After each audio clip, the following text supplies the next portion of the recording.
Since taking office in May 2019, Prime Minister James Marape has promised to lead Papua New Guinea into a new era of self-reliance and economic independence under the slogan, "Take Back PNG."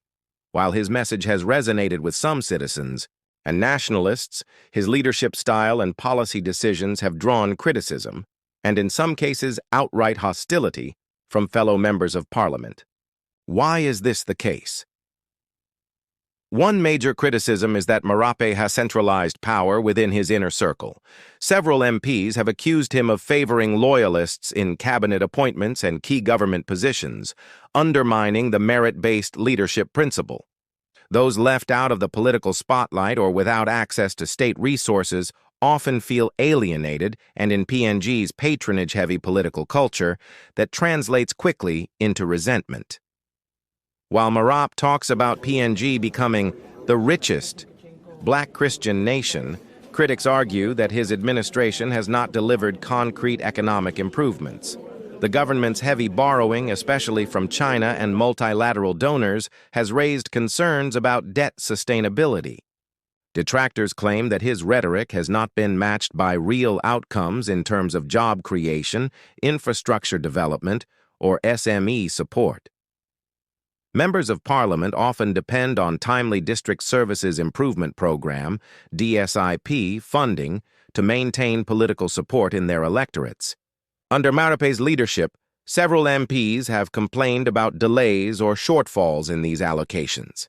In a country where local-level service delivery is heavily politicized, this can make or break an MP's standing in their community, breeding frustration toward the Prime Minister.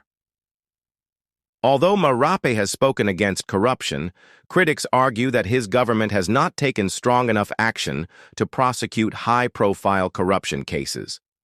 Accusations of nepotism, shady deals in resource sectors, and lack of transparency in public contracts have tainted the image of his administration. Opponents use this to question his sincerity and integrity. Marape's rise to power was itself the result of a political coup against former PM Peter O'Neill. He was once part of O'Neill's government before switching sides.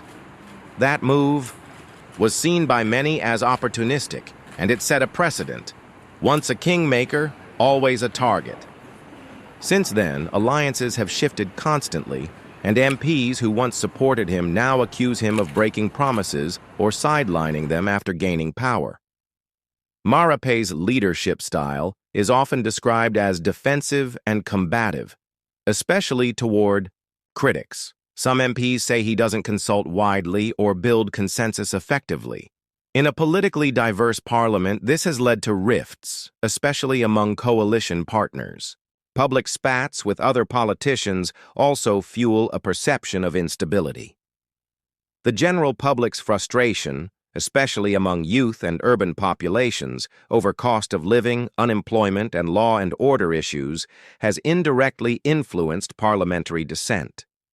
MPs, sensing public anger, may align their positions accordingly to distance themselves from the government's failings and preserve their own political future.